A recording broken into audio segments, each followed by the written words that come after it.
하용조 목사님께서 온누리교회를 창립하실 때 머릿돌에 새겨 넣으신 구절이 바로 오늘 본문의 말씀, 예수님의 대위임령 혹은 지상명령이라고 불리우는 말씀입니다.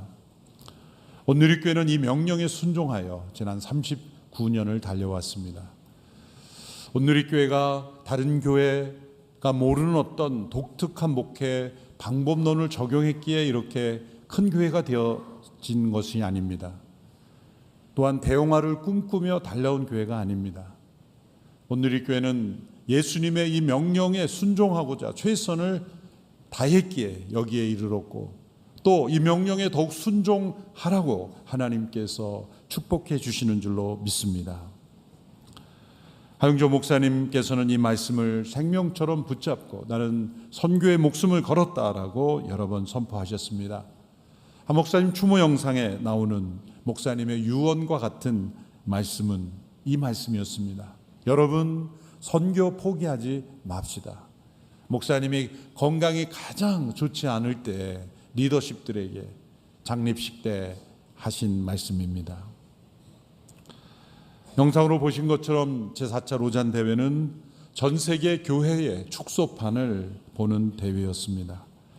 전 세계 200여 개국 5,394명, 또 온라인으로 참여한 분 2,000명, 생중계 시청자가 161개국 3만여 명이 넘습니다.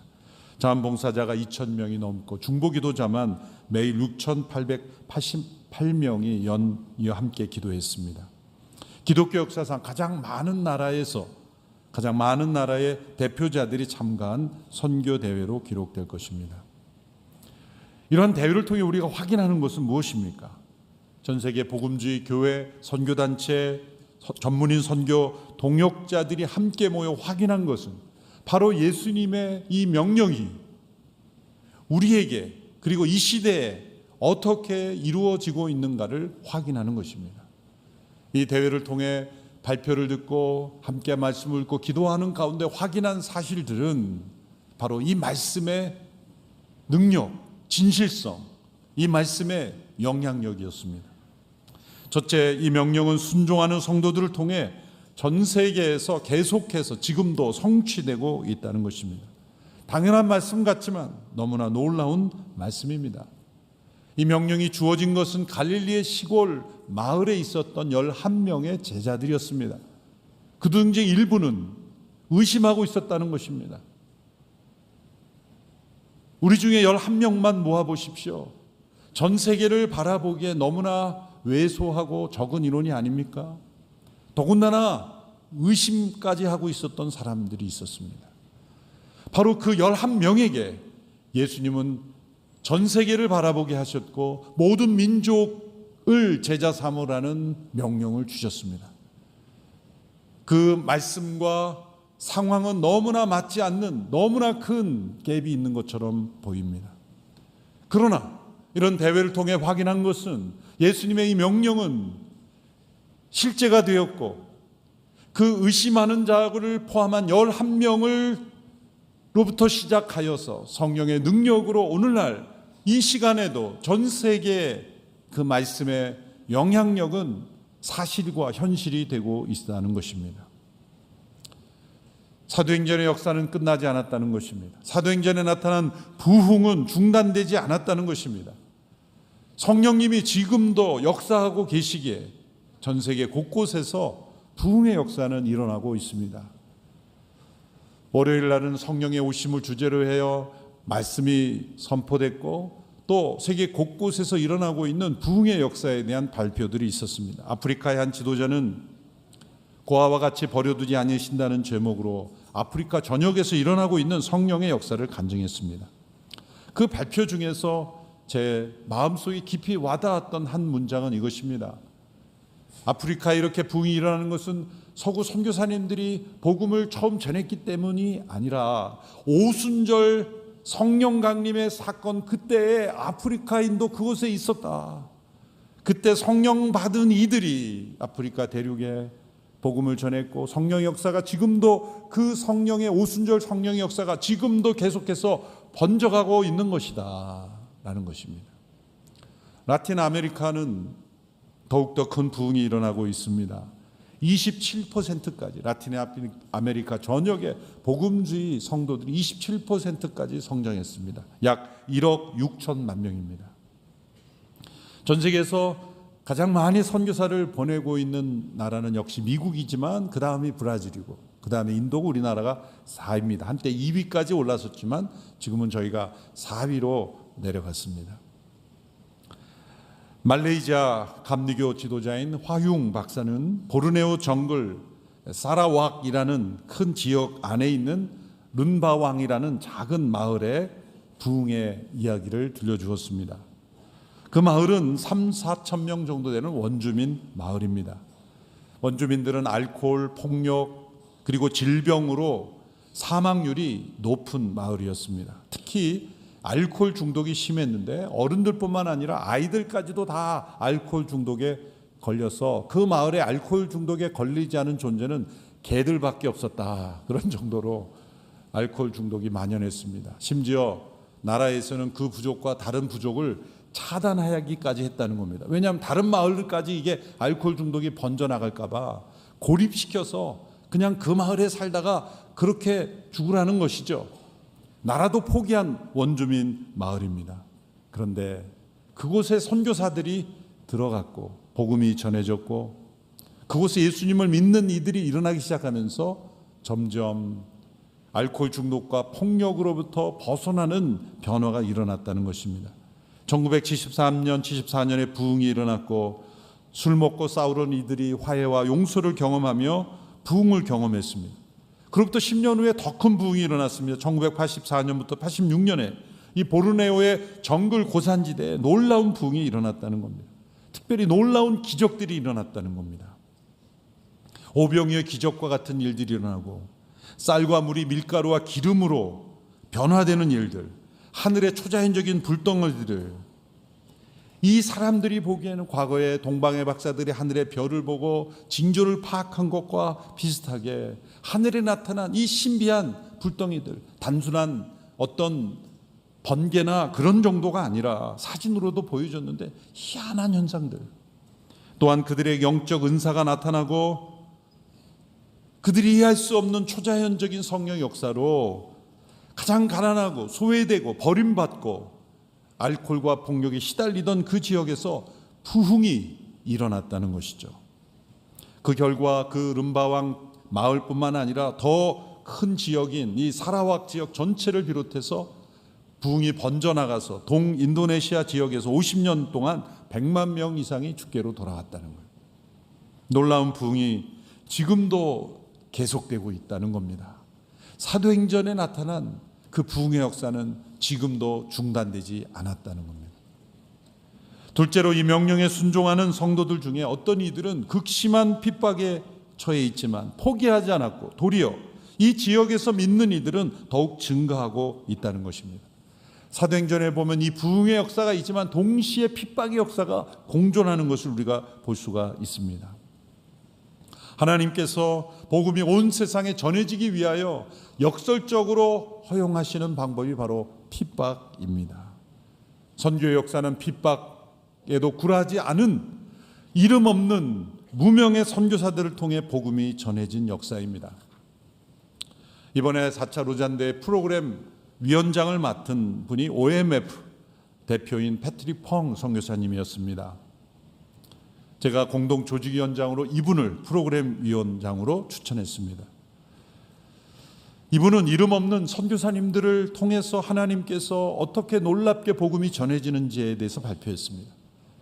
그분이 런던 대학교 기록관에 있는 선교사님들의 수천 개의 문서를 본 적이 있었는데 그 기록관의 직원이 말하기를 여기 문서 하나가 중국 사람들의 희생된 한 생명입니다 라는 말을 듣고 큰 감동을 받았다는 겁니다. 그 수천 명의 문서들은 모두 이름 없는 무명의 선교사님들이었습니다. 이 선교사님들을 기억하며 그 패트릭 펑이 이렇게 말했을 때 참가자들이 모두 감동의 박수로 이렇게 화답했습니다. 그들은 잊혀지기 위해 살았고 그리하여 그리스도께서 기억되도록 하였다. 오직 예수 그리스도가 기억되기 위해서 그들은 이름 없는 잊혀진 삶을 살았다는 것입니다. 전 세계에서 핍박과 박해는 계속 일어나고 있습니다. 특히 4개의 국가가 소개됐는데 이란, 인도, 파키스탄, 중국 이런 나라들이 핍박이 심한 나라로 발표되었습니다. 이란에 복음이 전해진 것은 1850~60년대로부터 알려졌는데 믿는 이들이 전혀 없었다고 합니다. 1950년에 이르러서 소수의 그리스도인들이 일어났는데 이렇게 소수의 그리스도인만 있다가 부흥이 확산된 계기가 있었는데 1996년 7명의 중요 지도자가 다 순교했다는 겁니다. 그 순교자의 피가 흘려진 이후 복음의 씨앗이 자라나기 시작했고 이란의 복음이 급속도로 확산되기 시작했다는 겁니다. 이번에 발표한 이란 목회자는 파르시드 파티라는 이란 목회자인데요. 이분은 2010년 3차 로잔대에 열렸을 때 이란 대표자로 단 한 사람의 대표자로 참여한 사람입니다. 3차 로잔대에 참석한 이후에 이란에 돌아간 이후 65일 만에 감옥에 갇힙니다. 죄목은 국가안보를 위협했다는 거죠. 정보부가 이 사람을 감옥에 가두었습니다. 목회자였을 뿐인데 그 이유는 아마 3차 로잔대에 참석한 그 계기가 되었을 것입니다.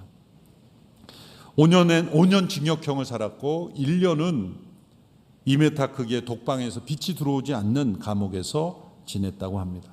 2015년에 출소한 이후로 놀라운 일들이 일어나기 시작했습니다. 이란에서 부흥이 일어나기 시작했습니다.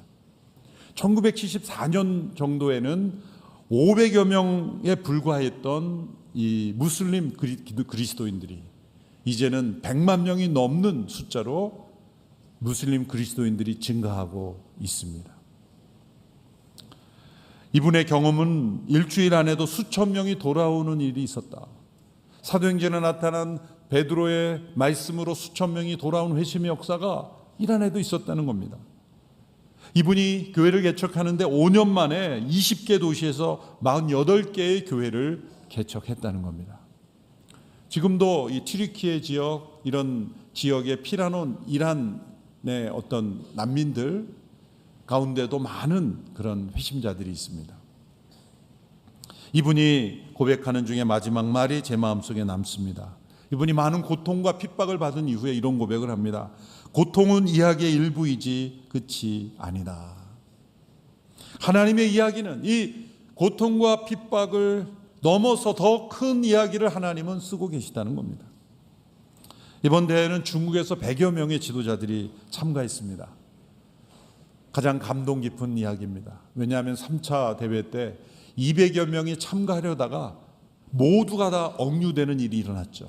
어떤 사람은 비행기에 타고 있는데 비행기에서 끌어내렸고 어떤 사람은 집에서 공항으로 출발하는 순간 억류당했고 연금당했고 가족끼리 생이별하였고 한 분 한 분의 스토리가 기가 막힌 이야기가 단지 이 대회에 참여한다는 이유만으로 그렇게 핍박을 받은 거죠.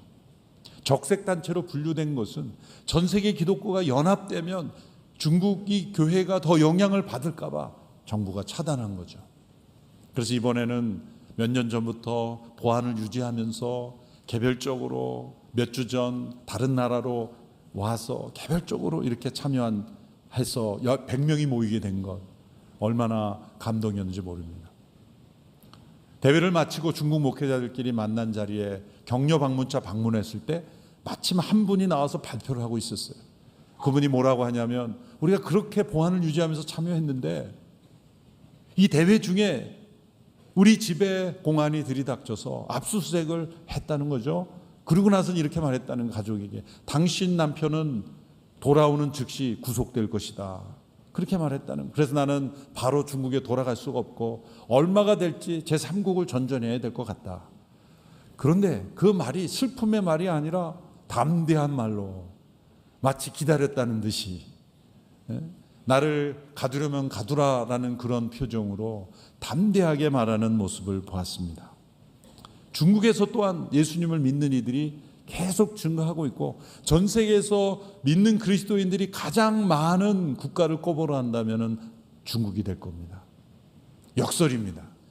가장 심한 핍박이 있는 나라 중국 정부는 성경도 공산당 버전으로 다시 썼어요. 희한하게 왜곡하여 성경도 왜곡하여 어떻게든 막아보려고 하지만 막을 수가 없는 것이죠. 인도와 파키스탄에서도 동일한 핍박이 지속되지만 두 나라에서도 교회는 더욱더 성장하고 있습니다. 이 부흥과 핍박은 함께 가고 있다는 것이 우리가 주목해야 할 것입니다. 전 세계에서 부흥이 사라진 지역은 어디입니까? 예수님을 믿는데 아무런 장애가 없는 지역입니다.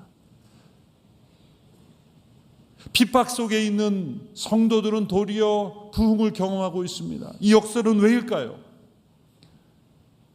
우리가 자유롭게 하나님을 예배할 수 있고 예수님을 믿는데 아무런 장애가 없는 그런 사회에서 우리는 세상에 더 휩쓸려 가고 있다는 것입니다. 그렇다면 우리가 핍박받는 사회로 꼭 들어가야 하는 것입니까? 그런 것은 아니죠. 어떻게 우리가 이런 상황 속에서 부흥을 경험할 수 있을까요? 이 예수님의 명령에 우리가 온전히 순종하고자 할 때 우리는 핍박이 없어도 부흥할 수 있는 능력을 경험할 수 있다는 거죠.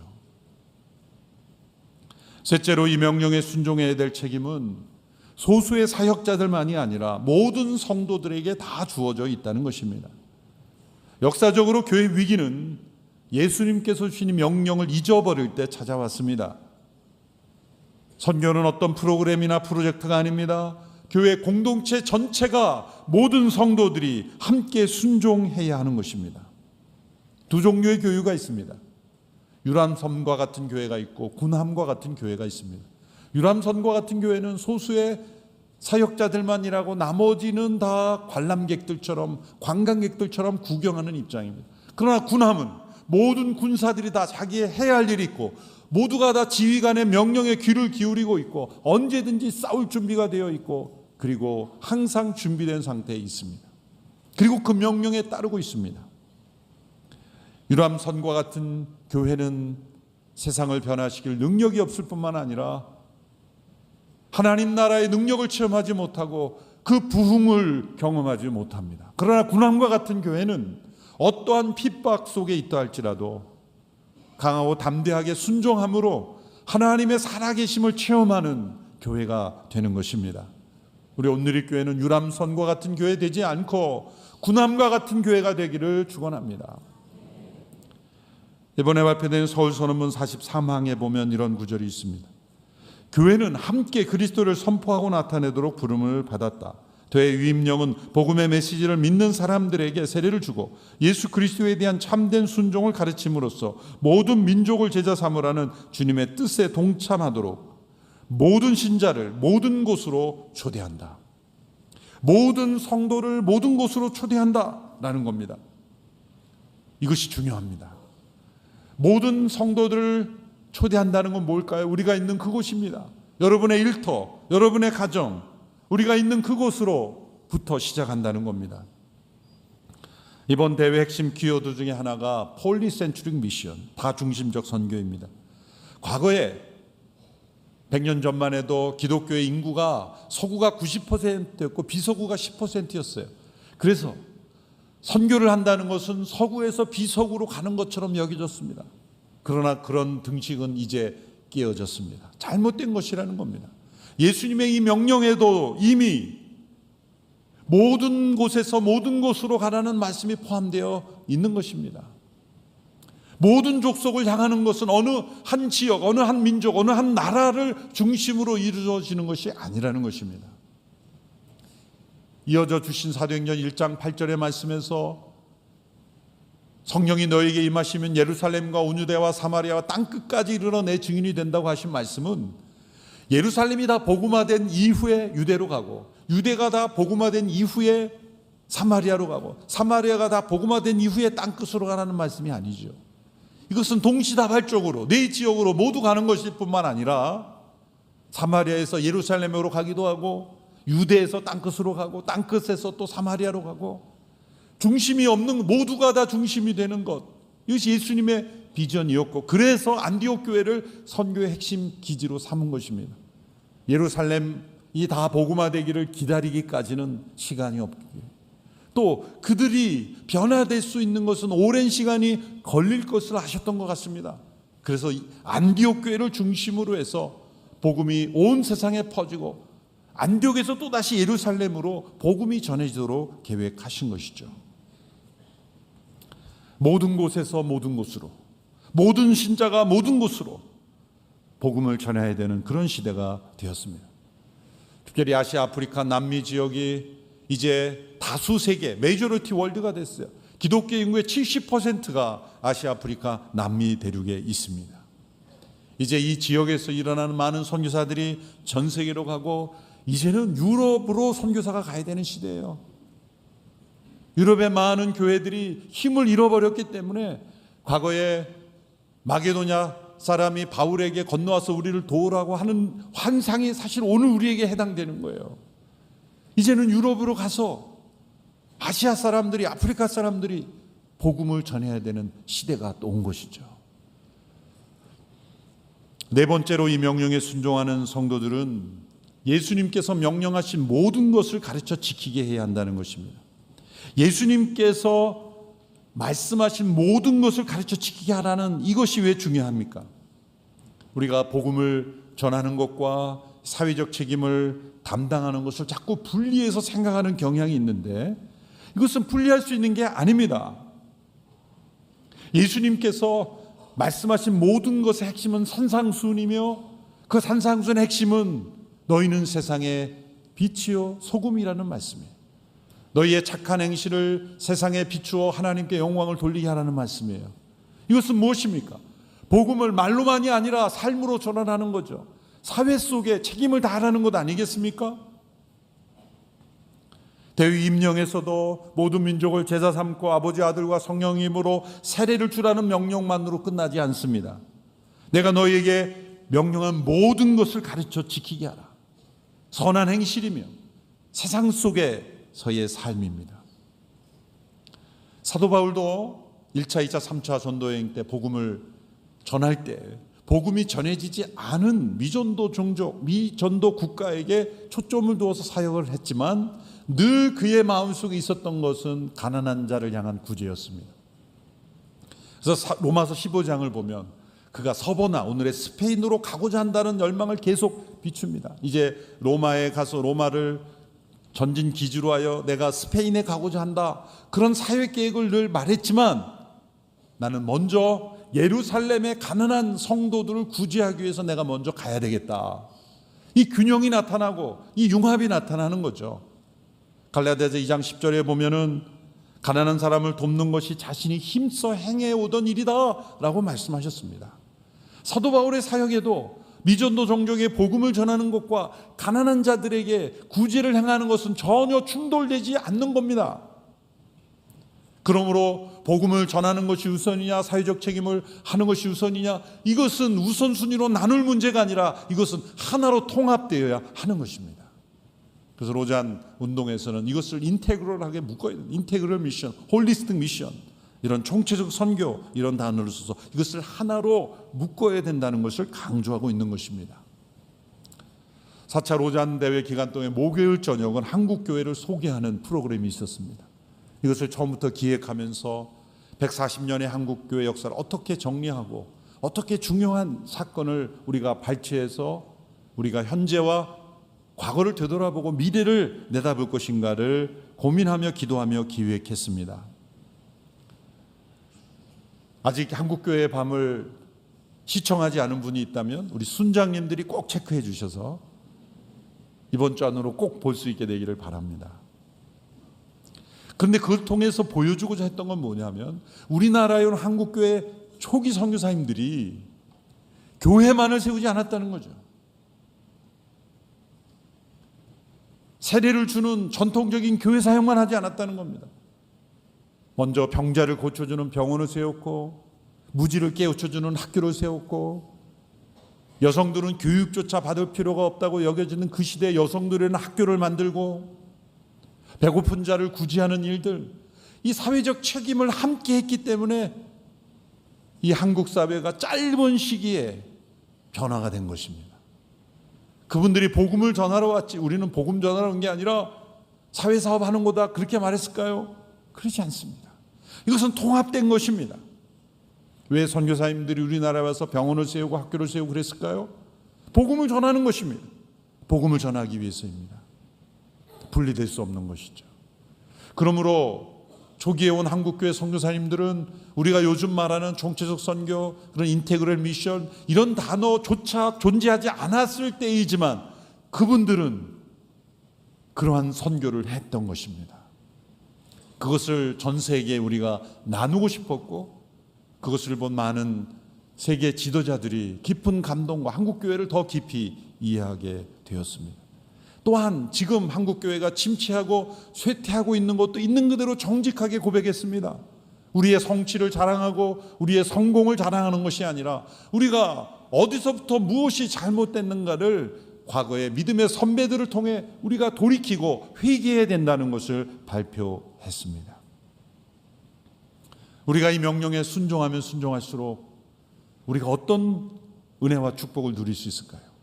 하나님의 나라가 확장되는 그 영광을 우리는 바라볼 수 있을 뿐만 아니라 예수 그리스도께서 우리와 함께 하심을 특별한 임재의 체험을 할 수 있습니다. 이 명령 마지막에 약속이 있지 않습니까? 내가 세상 끝날까지 너희와 항상 함께 있을 것이다. 예수님의 약속은 이 명령에 순종하는 이들에게 주어진 약속이죠. 물론 이 명령에 순종 안 한 사람은 버린다는 게 아니죠. 이 명령 안에 포함되어 있는 것은 임재, 그리스도의 충만한 임재를 경험할 수 있다는 것이죠. 이 명령과 상관없이 살아가는 사람은 입술로는 고백할 수 있습니다. 예수님 나와 함께 하시죠. 그러나 어떤 체험이 당신에게 있습니까? 말하면 그저 함께 한다고 믿긴 하는데 그런 체험은 없습니다라고 말할 거예요. 그러나 이 명령에 순종하는 성도들은 예수님이 어떻게 나와 함께 하시는지를 간증할 수 있는 그리스도의 충만한 체험이 있게 된다는 것입니다. 우리 온누리교회 안에 이 그리스도의 충만한 임재가 함께 하시기를 축원합니다. 이 명령에 더욱 순종하기로 우리 모든 성도들이 다 힘을 다하여 헌신합시다. 그럴 때 온누리교회는 해가 갈수록 더욱 그리스도가 충만한 임재가 나타나는 교회가 될 줄로 믿습니다.